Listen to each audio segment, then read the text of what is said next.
Hello students, welcome back. आज की class में हम चैप्टर 8 कंटिन्यू करेंगे। सबसे पहला टॉपिक जो हमारे पास है वो है calls in arrear and calls in advance.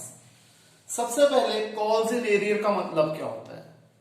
Calls in arrear वो पैसा है जो हमने यानी कि कंपनी ने मांगा है और शेयर होल्डर ने अभी तक दिया नहीं है। और कॉल्स इन एडवांस क्या होता है? वो पैसा जो भी कंपनी ने मांगा भी नहीं था और शेयर होल्डर ने इन एडवांस कंपनी को दे दिया। अब calls in arrear, calls in advance. Calls in arrear को हम ओरिजिनली डेबिट करते हैं। जब हम जर्नल एंट्री करते हैं तो कॉल्स इन एरियर को हमेशा डेबिट किया जाता है। और जब कॉल्स इन एरियर को हम एडजस्ट करते हैं, यानी कि अगर हम एक एग्जांपल लें कि फर्स्ट कॉल का पैसा मांगा गया और एक शेयर होल्डर ने पैसा नहीं दिया हमें फर्स्ट कॉल पे, तो हम कॉल्स इन एरियर को डेबिट कर देंगे। और अगर उसी शेयर होल्डर ने सेकंड और फाइनल कॉल के टाइम पे हमें फर्स्ट कॉल का पैसा भी दे दिया, यानी कि कॉल्स इन एरियर एडजस्ट हो गई, तो हम कॉल्स इन एरियर को क्या कर देंगे? क्रेडिट कर देंगे। अब यहां पर ध्यान रखने वाली बात यह है कि कॉल्स इन एरियर में और may not get adjusted. Reason क्या है कि हमें पता नहीं है कि शेयर होल्डर हमारा पैसा फ्यूचर में यानी कि नेक्स्ट कॉल पे देगा या नहीं देगा। ठीक है। और अगर हम बात करते हैं कॉल्स इन एडवांस की, कि एक एग्जांपल लेते हैं कि एक शेयर होल्डर ने फर्स्ट कॉल के टाइम पे ही फाइनल कॉल का पैसा हमें इन एडवांस दे दिया, तो कॉल्स इन एडवांस को हम ओरिजिनली यानी कि जब हम रिसीव करते हैं तो हम करते हैं क्रेडिट, और जब कॉल्स इन एडवांस को हम एडजस्ट करते हैं तब हम कर देते हैं debit.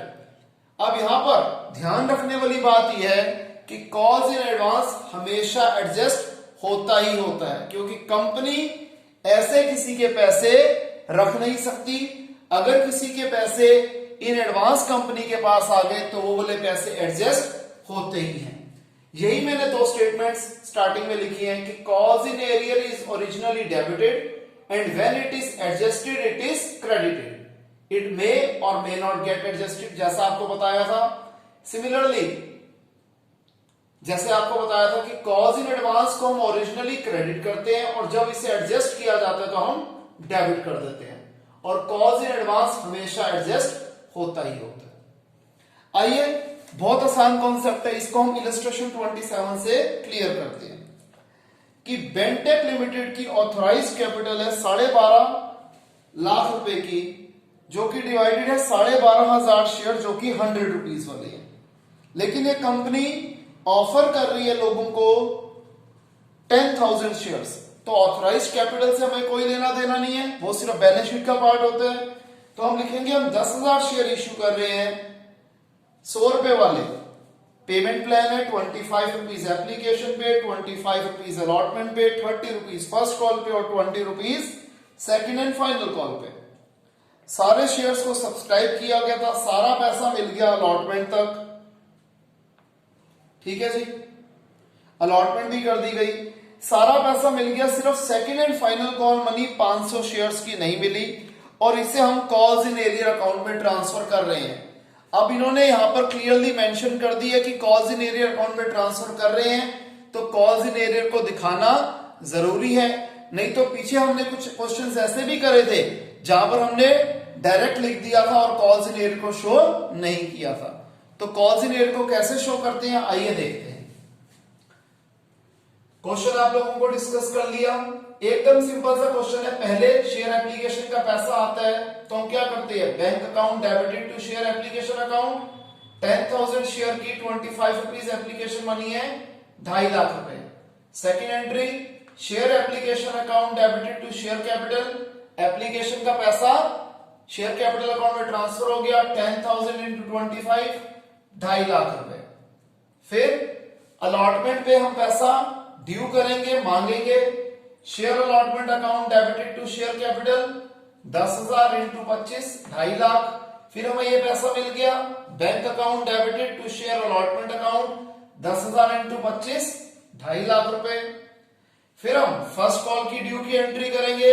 Share first call account debited to share capital account 10,000 into 30, 3 lakh रुपए। फिर हमें ये पैसा मिल गया bank account debited to share first call 10,000 into 30, 3 lakh रुपए। फिर हम फाइनल कॉल की ड्यू की एंट्री करेंगे, share second and final call account debited to share capital 10,000 into 20, 2 lakh रुपए। अब यहां क्या ट्विस्ट है कि हमें सेकंड एंड फाइनल कॉल पे 500 शेयर्स का पैसा नहीं मिल रहा। आपको पता है जब नहीं मिलता तो ओरिजिनल केस में हम क्या करते हैं, कॉल्स इन एरियर को डेबिट करते हैं। तो जनरल एंट्री बन जाएगी bank account debited calls in arrear account debited to share second and final call. हमें 500 शेयर का पैसा नहीं मिला, यानी कि 9500 शेयर्स का पैसा मिल गया।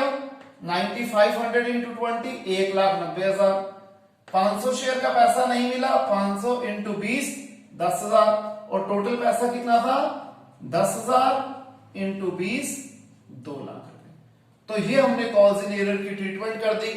जो हमने पहले क्वेश्चन किए थे जहां पर कॉल्स इन एरियर अलग से हम हाईलाइट नहीं करते थे, तो हम डायरेक्ट लिख देते थे bank account debited to share second and final call 1,90,000, 1,90,000। ध्यान रखना, कॉल्स इन एरियर आप दिखाना चाहो तो चॉइस है, लेकिन अगर क्वेश्चन में मेंशन कर दिया जाए कि calls in arrear account show करना है तो ये ट्रीटमेंट दिखानी जरूरी है। क्लियर है? इसे कॉपी कीजिए।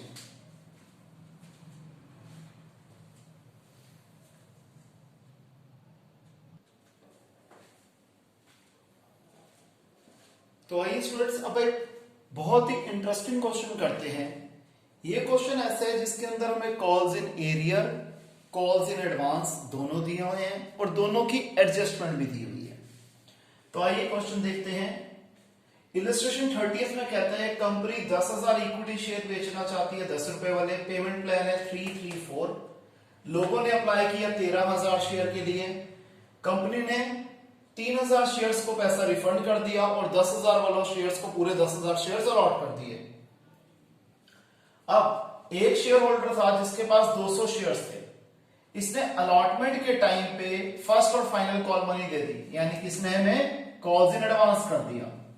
और एक दूसरा शेयर होल्डर था जिसे 300 शेयर्स अलॉटेड थे, इसने अलॉटमेंट का पैसा नहीं दिया, यानी कि कॉल्स इन एरियर हो गया। लेकिन फर्स्ट और फाइनल कॉल के टाइम पे इसने पूरे पैसे दे दिए, यानी कि अलॉटमेंट वाले पैसे भी दे दिए, तो कॉल्स इन एरियर एडजस्ट भी हो गया। और आपको पता है कॉल्स इन एडवांस तो एडजस्ट होता ही होता है। तो इसकी जनरल एंट्रीज कैसे बनेंगी देखते हैं। सबसे पहले bank account debited to equity share application account, 13,000 share की एप्लीकेशन मनी 3 रुपए के हिसाब से 39,000 रुपीज आ गए। Next entry, equity share application account debited to equity share capital account to bank account. हमारे पास 13,000 शेयर के 3 रुपए आए थे 39,000 रुपीज। 10,000 शेयर के 3 रुपए के हिसाब से 30,000 पे चले गए इक्विटी शेयर कैपिटल में, और 3,000 इंटू 3 जो 3,000 शेयर का पैसा रिफंड कर रहे हैं 9,000 चले गए बैंक अकाउंट में। नेक्स्ट एंट्री हम क्या करेंगे, अलॉटमेंट की ड्यू की entry, equity share allotment account debited to equity share capital 10,000 into 3, 30,000। अब थोड़ा सा समझने वाला पार्ट, हमें अलॉटमेंट का पैसा भी मिल रहा है, कुछ पैसा अलॉटमेंट पे नहीं मिल रहा, और कुछ पैसा फर्स्ट और फाइनल कॉल का भी मिल रहा है। तो बैंक अकाउंट डेबिटेड, जो पैसा नहीं मिल रहा calls in arrear account debited to equity share allotment account, और जो पैसा एडवांस में मिल रहा है वो हो गया टू कॉल्स इन एडवांस। कितना पैसा हमें एडवांस में मिल रहा है, 200 शेयर की फर्स्ट और फाइनल कॉल मनी 4 रुपए के हिसाब से 800 रुपए एडवांस में मिल रहे हैं। अलॉटमेंट पे 30,000 रुपए बनते थे, कितने पैसे नहीं मिले हमें, 300 शेयर की अलॉटमेंट मनी 3 रुपए के हिसाब से 900 रुपए नहीं मिली। 30,800 में से 900 गया तो 29,900 बैलेंसिंग फिगर आ गई, यानी कि हमें टोटल 29,900 रुपीज अलॉटमेंट के टाइम पे मिले हैं। फिर हम क्या करेंगे, फर्स्ट और फाइनल कॉल के ड्यू की एंट्री क्या हो जाएगी, equity share first and final call account debited to equity share capital 10,000 into 4, 40,000 rupees. अब यहां क्या होगा, कॉल्स इन एडवांस एडजस्ट होगा और कॉल्स इन एरियर भी एडजस्ट होगा। जब कॉल्स इन एडवांस एडजस्ट होता है तो वो डेबिट में लिखते हैं, और जब कॉल्स इन एरियर एडजस्ट होता है तो हम कॉल्स इन एरियर को क्रेडिट में लिखते हैं। तो जनरल एंट्री क्या बनेगी, bank account debited calls in advance debited to equity share first and final call to calls in arrear account. First और फाइनल कॉल पे कितने पैसे आने थे? 10,000 इंटू 4 40,000 रुपीज। कितने रुपए एरियर्स के एडजस्ट हो रहे हैं हम यहां से भी देख सकते हैं, 300 इंटू 3 900 रुपीज। एडवांस के कितने पैसे एडजस्ट हो रहे हैं हम यहां से देख सकते हैं, 200 इंटू 4 800 रुपीज। तो 40,900 में से 800 गया, यह आ गया 40,100 रुपीज। ठीक है स्टूडेंट्स, हमारा यहां पर यह पर्टिकुलर टॉपिक कंप्लीट होता है, इसे आप कॉपी कीजिए। अब हम करेंगे issue of shares for consideration other than cash. पहले आप ये कॉपी कर लीजिए।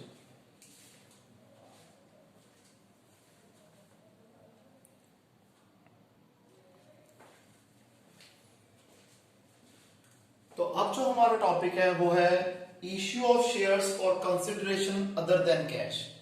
इसका मतलब क्या होता है कि एक कंपनी शेयर्स को इश्यू कर रही है लेकिन उसके बदले में उसे कैश नहीं मिल रहा।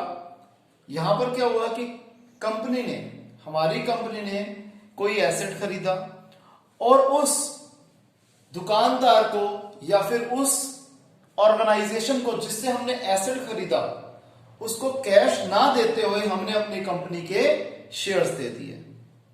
इसे कहा जाता है कंसिडरेशन अदर देन कैश। एक केस तो ये हो गया जो आपसे भी डिस्कस किया मैंने कि हमने एक दूसरी कंपनी से एसेट खरीदा और उसको पैसों के बदले में हमने अपनी कंपनी के शेयर्स इश्यू कर दिए। सेकंड केस होता है कि अगर हम कोई एक चलता हुआ बिजनेस ही टेक ओवर कर देते हैं, यानी कि हम कोई बिजनेस टेक ओवर कर देते हैं, ठीक है जी, और वहां पर भी उनको पैसे देने के बजाय हम अपनी कंपनी के शेयर्स इश्यू कर देते हैं। थर्ड केस इसमें आ जाता है कि जब हम अपने प्रमोटर्स को उनकी सर्विसेज के बदले में क्या कर देते हैं, शेयर्स इश्यू कर देते हैं। और फोर्थ केस होता है कि जहां पर हम अंडर राइटर्स को उनकी अंडर राइटिंग सर्विसेज के बदले में कैश देने के बजाय हम उन्हें अपनी कंपनी के शेयर्स इश्यू कर देते हैं। जो आखिरी दो केस बताए, प्रमोटर वाले और अंडर राइटर्स वाले, वो शेयर्स हम हमेशा एट पार इश्यू करते हैं। लेकिन जब हम एसेट खरीदते हैं या फिर जब हम कोई बिजनेस टेक ओवर करते हैं तो उसमें हमारे पास दो केस बनते हैं, एट पार वाला भी और एट प्रीमियम वाला भी। तो आइए सबसे पहले दो केसेस जो कि हम जब एसेट खरीदते हैं और जब हम बिजनेस खरीदते हैं उसके केसेस क्या क्या हो सकते हैं देखते हैं। सबसे पहले अगर हमने एक एसेट खरीदा, ठीक है जी, मान के चलते हमने मशीनरी खरीदी 50,000 रुपए की, तो जनरल एंट्री क्या होगी, sundry assets account debited to vendor account. अगर मशीनरी वाला केस होगा तो हम लिख देंगे machinery account debited to vendor account. Vendor वो बनता है जिससे हमने वो मशीनरी खरीदी है, इसका नाम यूजुअली पेपर में क्वेश्चन में दिया होता है, तो हम लिख देंगे 50,000। अब अगर तो हम उसे अपनी कंपनी के शेयर्स इश्यू कर रहे हैं एट पार, तो वैसे केस में एंट्री क्या हो जाएगी, vendor to share capital direct shares issued at par है। और अगर शेयर्स इश्यूड एट प्रीमियम है तो जनरल एंट्री क्या हो जाएगी, vendor account debited to share capital to securities premium reserve account. Clear है। अब अगर हम कोई बिजनेस टेक ओवर कर लेते हैं, बिजनेस ही खरीद लेते हैं, तो इसमें तीन तरह के केस आते हैं। एक पहला केस कि हमने एसेट्स लिए थे, सन्ड्री एसेट्स लिए 1 लाख रुपए के, सन्ड्री लाइबिलिटीज हमें मिल गई 25,000 रुपए की, और हम वेंडर को दे रहे हैं 75,000 रुपीज। तो ये वाला केस हो गया कि हमने 1 लाख रुपए के एसेट्स खरीदे, 25,000 रुपए की हमारे ऊपर लाइबिलिटीज आ गई और हमने 75,000 रुपए वेंडर को देने हैं, ठीक है जी। सेकंड केस, हमने एसेट्स लिए 1 लाख रुपए के, लाइबिलिटीज हमारे सिर पर आई 25,000 की, लेकिन क्वेश्चन में मेंशन है कि हम उसके बावजूद वेंडर को 90,000 रुपए के शेयर इश्यू करेंगे, या कि हमें यूं दिया होगा कि हमने वेंडर को 90,000 रुपए टोटल हमारी देनदारी है। तो क्रेडिट का टोटल है 1,15,000, डेबिट में है 1 लाख, तो डेबिट में 15,000 रुपए की जो बैलेंसिंग फिगर आएगी वो आएगी गुडविल की। अगर इसको उल्टा कर दें, हमने एसेट्स खरीदे 1 लाख रुपए के, जो बिजनेस खरीदा हमें सारे एसेट्स मिल गए 1 लाख रुपए के, लायबिलिटी थी 10,000 रुपए की, मैं मान लेता हूं, या फिर अगर ऊपर वाला एग्जांपल कंटिन्यू करें तो 25,000 रुपए की लायबिलिटी थी, और हमें क्वेश्चन में कहता है कि हमने इन्हें 70,000 रुपए दिए। अभी हम क्या देख रहे हैं, क्रेडिट में 5,000 कम है, तो ये 5,000 का जो क्रेडिट आएगा ये आएगा कैपिटल रिजर्व अकाउंट। और अगेन इसके बाद अगर हम शेयर्स को इश्यू करते हैं एट पार तो ये एंट्री है, अगर हम शेयर्स को इश्यू करते हैं एट प्रीमियम तो ये एंट्री है। हमने क्या देखा, अगर हम एसेट खरीदेंगे तब भी 2 एंट्री बनेगी, एक एंट्री ये और इन दोनों में से एक एंट्री। हम बिजनेस खरीद रहे हैं तो इन 3 में से एक एंट्री और इन 2 में से एक एंट्री, यानी कि दोनों ही केसेस में 2-2 जनरल एंट्री होंगी। इसे कॉपी कीजिए, फिर आपको अगले 2 केसेस की जनरल एंट्री डिस्कस करता हूं।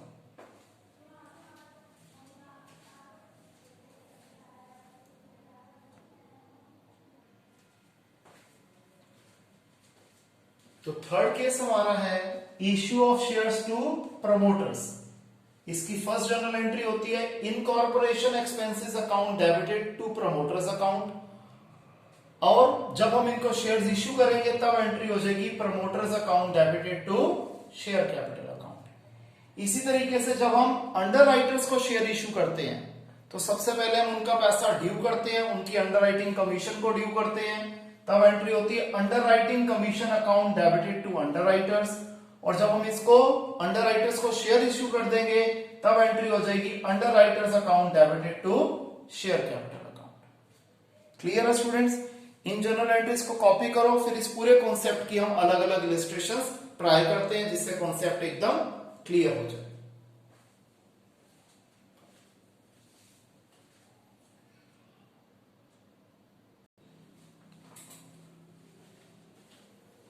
तो सबसे पहले हम करते हैं इलस्ट्रेशन 33। राजन लिमिटेड ने परचेज करा रनिंग बिजनेस किसका, विकास लिमिटेड का, यानी कि वेंडर कौन है, विकास लिमिटेड है। 2.5 लाख रुपए में, यानी कि परचेज कंसिडरेशन दे रखी है 2.5 लाख, यानी कि टोटल पैसा जो हमने विकास लिमिटेड का देना है वो 2.5 लाख है, जिसको हम किस तरीके से दे रहे हैं, 2,20,000 रुपए के तो इक्विटी शेयर्स दे रहे हैं, और बचा हुआ पैसा बैंक ड्राफ्ट से, यानी कि 30,000 रुपए बैंक ड्राफ्ट से और 2,20,000 रुपए का हमने इक्विटी शेयर्स इश्यू कर रहे हैं। एसेट और लायबिलिटी जो हमारे सिर पर आई वो इस तरीके से है, मैं सारे एसेट्स को डेबिट कर रहा हूं और लायबिलिटी को क्रेडिट कर रहा हूं। प्लांट और मशीनरी एसेट है, डेबिट कर दिया 90,000 से, बिल्डिंग एसेट है, डेबिट कर दिया 90,000 से, डेटर एसेट है, डेबिट कर दिया 30,000 से, अमाउंट हमें क्वेश्चन में गिवन है। स्टॉक एसेट है, डेबिट कर दिया 50,000 से, कैश एसेट है, डेबिट कर दिया 20,000 से, क्रेडिटर्स लायबिलिटी है, हमने क्रेडिट कर दिया 20,000 रुपए से। अब हमें क्या दिया हुआ है कि हमने वेंडर को कितने रुपए देने हैं, 2.5 लाख रुपए देने हैं, ये चीज हमें गिवन है। अब हम क्या देख रहे हैं, 90, 90, 180, 210, 260, 280। डेबिट का टोटल है 2,80,000 और क्रेडिट का टोटल है 2,70,000। 10,000 रुपए की बैलेंसिंग फिगर क्रेडिट साइड पे है, जो किससे हो जाएगी, to capital reserve account. Clear है? आपको पता है क्रेडिट साइड पे बैलेंसिंग फिगर आती है कैपिटल रिजर्व से और डेबिट साइड पे बैलेंसिंग फिगर आती है गुडविल से।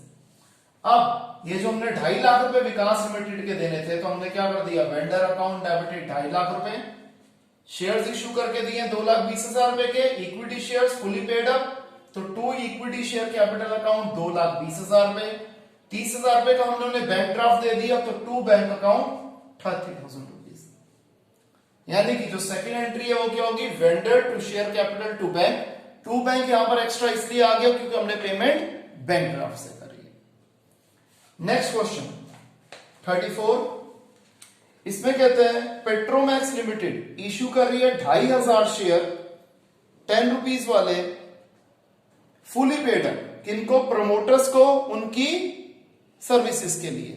2,500 इंटू 10 25,000 रुपए हो गया। तो सबसे पहले प्रमोटर्स का जो पैसा होता है उसको हम कैसे लिखते हैं, incorporation expenses account debited to promoters account 25,000 और फिर promoters account debited to share capital 25,000। पहले 25,000 का हमने प्रमोटर के ड्यू करे और फिर 25,000 रुपए के हमने प्रमोटर्स को शेयर्स इश्यू कर दिए। आगे और हमने 2,000 शेयर 10 रुपए वाले अपने इश्यू कर दिए अंडर राइटर्स को उनकी अंडर राइटिंग सर्विसेज के लिए। तो क्या करेंगे, underwriting commission account debited to underwriters account और फिर underwriters account debited to share capital 20,000। इसमें आपको बताया था कि कुछ भी चेंज नहीं होता, ये सिंपल सी जनरल एंट्रीज होती है। इसे कॉपी कीजिए, फिर थोड़े से और एग्जांपल करते हैं।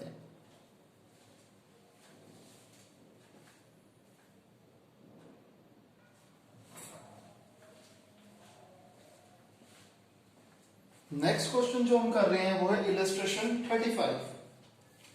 इसमें दो पार्ट्स हैं। सबसे पहले फर्स्ट पार्ट देखते हैं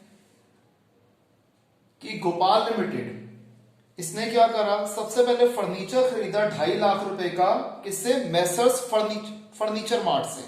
ठीक है जी, हम जनरल एंट्री कर देते हैं, furniture account debited to messrs furniture mart, यही हम एंट्री करते थे।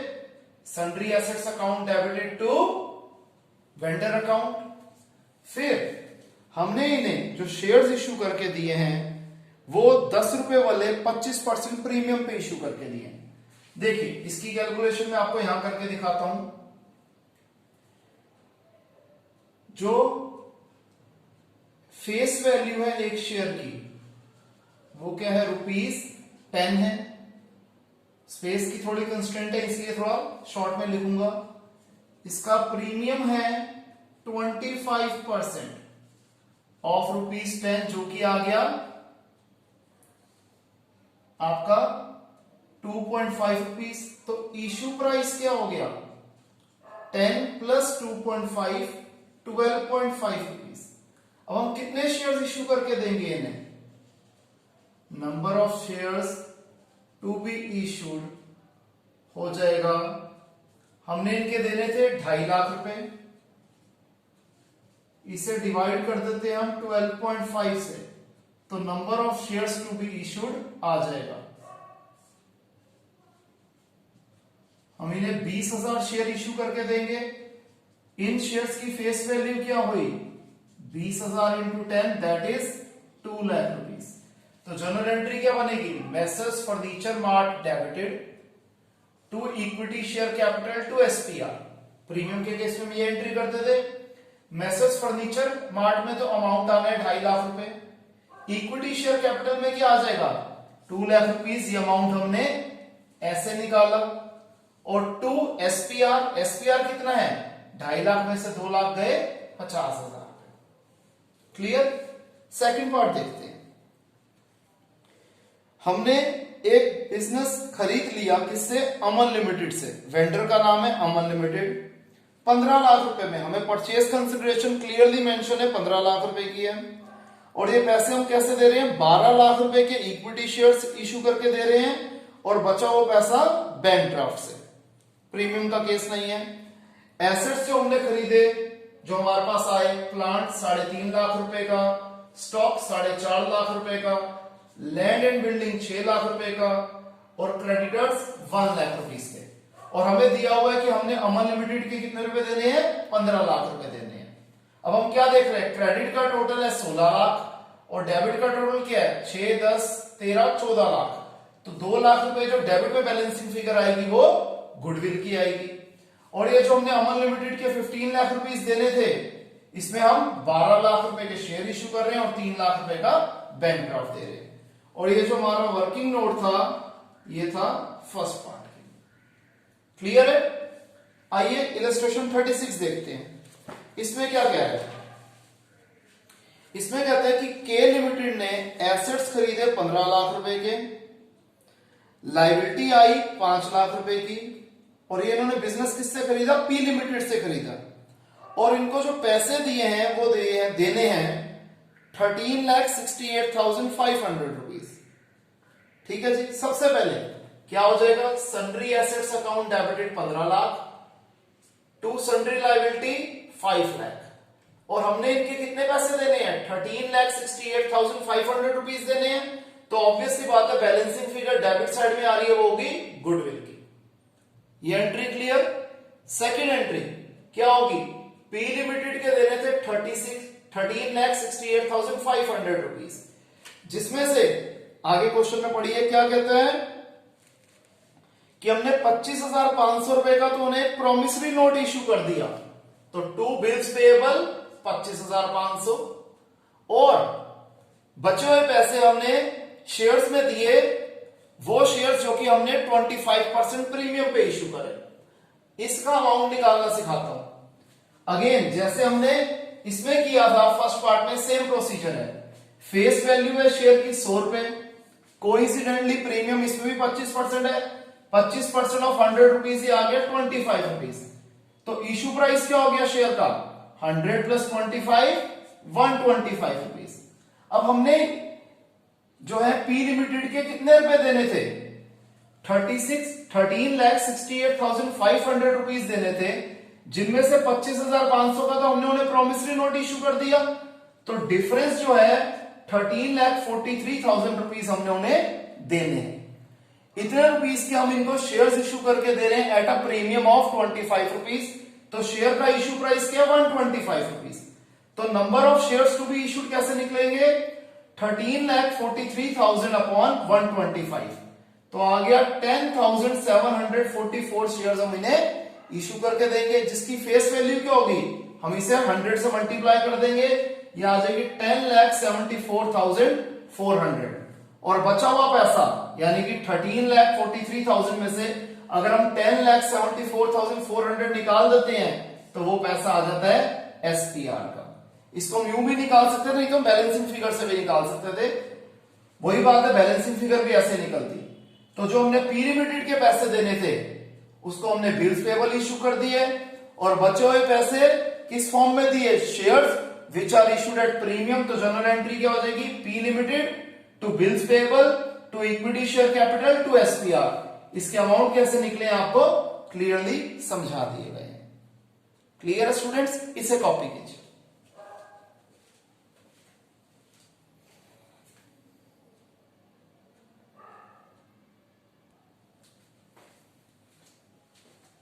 तो स्टूडेंट्स ये हमारे टॉपिक का और आज की क्लास का लास्ट क्वेश्चन रहेगा। इलस्ट्रेशन 37 में कहता है कि अक्षित लिमिटेड ने परचेज करी मशीनरी 4,30,000 रुपए की, किससे, परफेक्ट मशीन्स लिमिटेड से, और पेमेंट किस तरीके से कर रहे हैं, 10,000 इक्विटी शेयर्स इश्यू कर रहे हैं, 10 रुपए वाले 3 रुपए प्रीमियम पे यानी कि 13 रुपए पे। इन्हें एक एक्सेप्टेंस इश्यू करके दे रहे हैं 1 लाख रुपए की, और बचा हुआ पैसा पोस्ट डेटेड चेक दे रहे हैं 2 लाख रुपए का। हमें जर्नल एंट्री करनी है अक्षित लिमिटेड की बुक्स में भी और परफेक्ट मशीन्स लिमिटेड की बुक्स में भी। तो मैंने यहां बना दिया अक्षित लिमिटेड की बुक्स और यहां बना दी परफेक्ट मशीन्स लिमिटेड की बुक। सबसे पहले अक्षित लिमिटेड ने क्या करा है, मशीनरी खरीदी है परफेक्ट लिमिटेड से, परफेक्ट मशीन्स लिमिटेड से, तो जर्नल एंट्री क्या हो जाएगी, machinery account debited to vendor, vendor की जगह हमने लिख दिया परफेक्ट मशीन्स लिमिटेड। फिर हम क्या कर रहे हैं, ये जो परफेक्ट मशीन्स लिमिटेड है इनको हम शेयर्स इश्यू करके दे रहे हैं एट अ प्रीमियम, 1 लाख रुपए का हम इन्हें दे रहे हैं एक्सेप्टेंस जो कि हो जाएगा टू बिल्स पेएबल, और 2 लाख रुपए का हम उन्हें पीडीसी दे रहे हैं, चेक दे रहे हैं, तो to bank account 2 lakh rupees. 4,30,000 में से 3 लाख रुपीज गए, अमाउंट आ गया 1,30,000 रुपीज। अब यहां पर हम शेयर्स की फेस वैल्यू हमें गिवन है, कितना था, 10 रुपए का शेयर था, 3 रुपए प्रीमियम पे 13 रुपए पे इश्यू कर रहे हैं। Number of shares to be issued क्या आ जाएंगे, 1,30,000 रुपए को 13 से डिवाइड करो, हम 10,000 शेयर्स इनको इश्यू करके दे रहे हैं। इन शेयर्स की फेस वैल्यू क्या हो जाएगी, 10 रुपीज के हिसाब से 1 लाख रुपीज, और बचा हुआ 30,000 आ जाएगा सिक्योरिटीज प्रीमियम रिजर्व। अब अगर हम बात करते हैं मशीन्स लिमिटेड की, इन्होंने तो अपना प्रोडक्ट बेचा है, माल बेचा है, तो एंट्री क्या होगी, Akshit limited debited to sales account 4,30,000। इन्हें जो शेयर्स मिल गए अक्षित लिमिटेड के वो हो जाएगा इन्वेस्टमेंट्स अकाउंट डेबिटेड 1,30,000। ये अलग से प्रीमियम को दिखाएंगे नहीं, ये तो ये मानेंगे हमें शेयर्स इतने के पड़े। 1 लाख रुपए का इन्हें बिल रिसीवेबल मिल गया, ठीक है जी। जो बिल्स पेबल था अक्षित के लिए वो इनके लिए बिल रिसीवेबल हो गया, और 2 लाख रुपए का इन्हें पोस्ट डेटेड चेक मिला है, तो उसे हम बैंक नहीं लिखते, उसे हम चेक्स इन हैंड लिखते हैं। ये हमने कॉन्सेप्ट क्लास 11th में भी किया था। और to Akshit limited 4,30,000 rupees. Clear है स्टूडेंट्स? अगर किसी बच्चे को भी कोई डाउट हो तो मुझसे लाइव क्लास में कवर करेंगे। आज के लिए इतना ही। Take care, bye.